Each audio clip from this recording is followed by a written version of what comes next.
Hello, and welcome to the premiere episode of a series I'll simply be calling Cake and Review. Why cake? Well, it might be a lie, but this review sure isn't. In this installment, we're going to be looking at one of the last great games to come out on Sony's PlayStation 2, and arguably one of the better Final Fantasies since, I don't know, 6, maybe 7. Keep in mind that this is a JRPG as well as a Final Fantasy game, so you are sure to see some recurring themes. But we'll get into that later. Without further ado, let's pack our bags and get on the first airship to Ivalice with me, T. Tabaka, and the first in the series of Final Fantasy XII.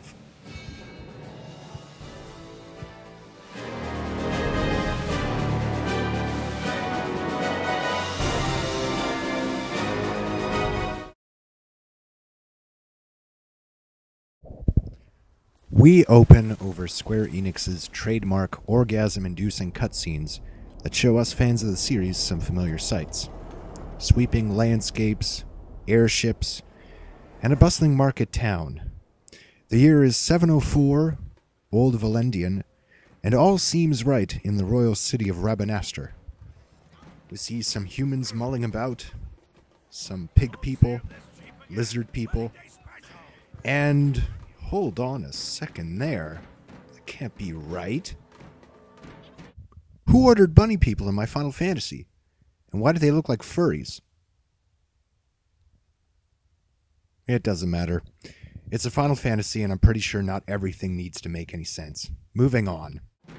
Church bells are ringing, and everybody's celebrating. Why? Well, it's not because the Moogle's got a plastic surgery. It's because a very tomboyish Prince Wrestler is getting married to a not-so-tomboyish-looking Princess Ash. Aw, don't they make such a cute couple?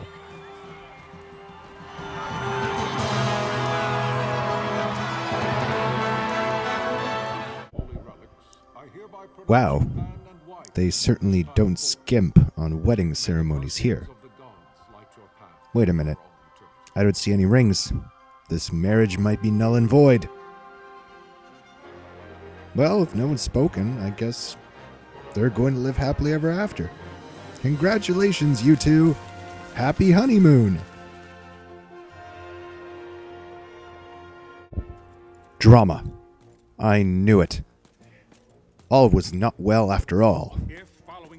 Solid Snake, Captain Bosch, informs the War Council that the city of Nabudis has fallen. Rossler, putting duty to country over his new wife, decides to go with him, and rallies his troops with a very brave-hearty ARG.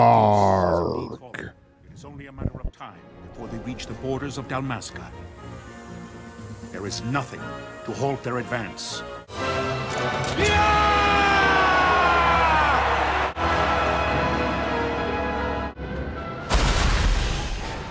We cut to the battlefield on the Dalmasca-Nalbradia border. Now, is it just me? Or are those Lord of the Rings and Star Wars vibes I feel?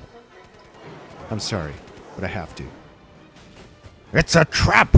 There's no way our ships can repel firepower of that magnitude! We're not even sure who is supposed to be winning right now. But we do know something called a paling protects the fortress. I guess it must be a force field or something. We must withdraw! No! The paling still stands! I sure hope they hired enough guards to protect the mages. Oh. Spoke too soon. Ouch.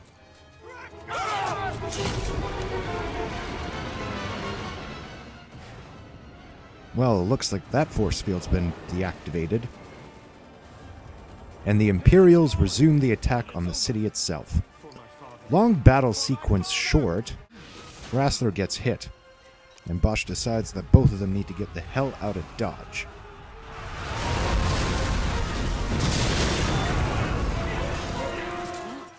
So you mean to tell me that all the riders of Rohan needed was a pair of giant chickens?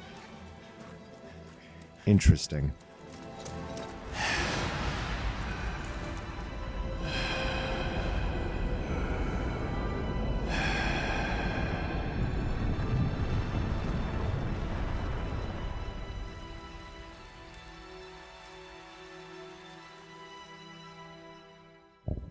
Hey everybody, it's the princess from the very beginning. Well, if she's there, then I guess... Oh. I guess Raster didn't make it. Definitely not your typical Final Fantasy opening. It seems more appropriate for a game like Final Fantasy Tactics, or maybe even Vagrant Story. Oh, hold on a second. This is a Matsuno game. Now this makes sense.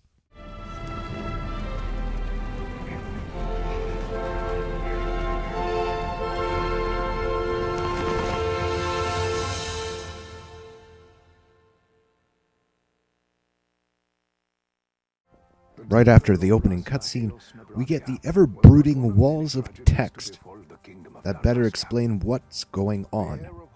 Again, I can't help but feel another Star Wars joke making its way in here. A long time ago, in a fantasy kingdom far, far away. What it comes down to is this. Two nations are fighting over Ivalice. Arcadia, the red country, so we assume they're the bad guys, and Rosaria, the blue country, so we assume they're not so bad. Arcadia invades the neutral territory of Nebradia and proceeds to move into Dalmasca next. A counterattack is organized by Dalmasca's Order of Knights, but they fail. Afterwards, Arcadia comes forth with a peace treaty, or as some citizens called it, the terms of their surrender. Lord Ramanos, the king of Dalmasca, sets off for Nalbina Fortress, which is now under the occupation of the Arcadian Empire, to sign the Emperor's Treaty of Peace, or surrender, or whichever one it's supposed to be called. Remnants of the Knight Order ride off after the king to intercept him, but what they would find is a very Lostian revelation. We're then left with an ominous, the treaty would be signed with steel, and writ in royal blood. And with that, the plot thickens. And there you have it, ladies and gentlemen. The stage is set for another Final Fantasy adventure, and my first episode comes to a close. Be sure to leave questions and comments where you can, and stay tuned for more.